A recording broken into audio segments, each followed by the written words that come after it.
सबके प्रणाम करै छी। आ सावित्री शक्तिवान के कथा अब हम 4म खंड में प्रवेश कर रहल छी।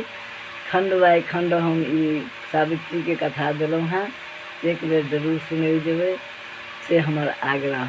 तो सावित्री जखन आश्रम में एलखिन हैं तखन हुनकर पिता कहै छथिन जे हे शक्तिवान, आइ अहाँ पत्नी के संग जे वन में गेल छलहुँ हैं से बहुत राति भऽ गेल। हमसब बहुत चिंतित छलहुँ जे अहाँ के आइ एतेक राति किया भऽ गेल, से कारण कहू।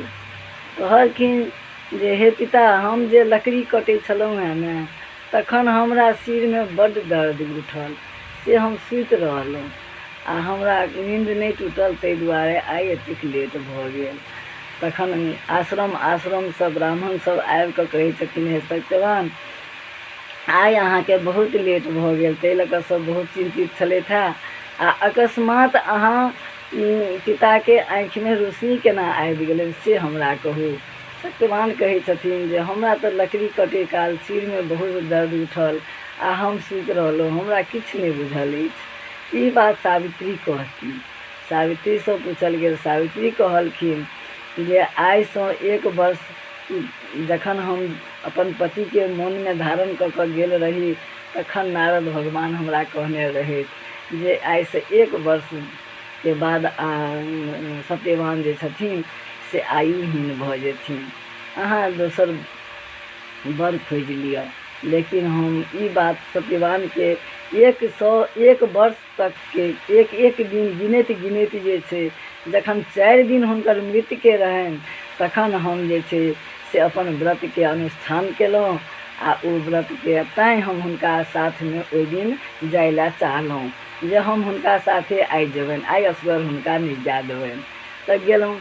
जखन लकड़ी कटैत कटैत हिनका सिर में दर्द उठलनि तऽ आबि कऽ ई कहलथि जे हमरा बहुत सिर में दर्द होइया। हम हुनका अपना कोरा में सुता देलियनि। ओहि समय में एकटा जे छै से एकदम श्यामल वर्ण पुरुष जे छै, पीताम्बर पहिरने, एकदम हमरा सामने में साक्षात ठाढ़ भेला।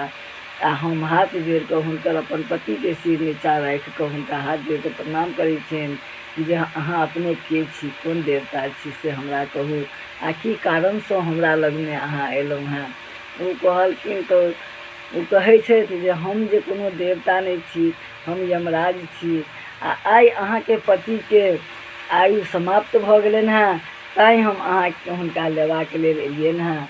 ओ नाग पास में बान्हि कऽ आ हुनका लऽ कऽ विदा भेलखिन। हम पाछू पाछू जाइत जाइत हुनका लग में ओ हमरा 4टा वरदान देलथि। तऽ हम पहिल वरदान में ससुर के आँखि मंगलियनि, दोसर वरदान में हमरा ससुर के राज भऽ जाइन, तेसर वरदान में हमरा पिता के 100 पुत्र भऽ जाइन, 4म वरदान में हमरा 100 औरस पुत्र हुआ। तैयो लऽ जा रहल छलखिन। हम कहलियनि हैं बिना पति के जे छै से हमरा जे अहाँ वरदान देलहुँ हैं 100 औरस पुत्र के, से केना हैत। तखन ओ जे छै से हमरा अथी से प्रसन्न भऽ कऽ हिनका बंधन सब खोलि देलखिन आ कहलखिन हैं जे जाउ 400 वर्ष तक जे छै से अहाँ ई राज करता, तकर बाद जे छै से पुनः ई फेर एहिठाम वापस एता।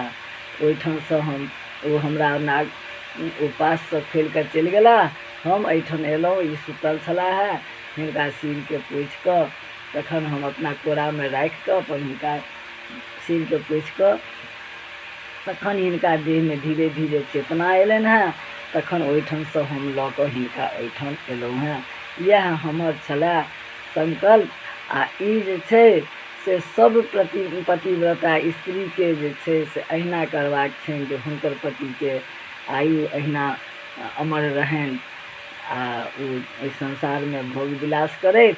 ई कहैत जे छै ओहि समय में जे छै से हुनका ओहिठाम से मंत्री सब एलनि हैं जे हे भीमसेन अपने जे छै से राज पर चलियौ, अपने के जे राज छीन लेने छलथि हैं हुनका मंत्री सब मिल कऽ सब हुनकर कुल खानदान के मारि देलखिन, केओ नहीं बचलखिन हैं।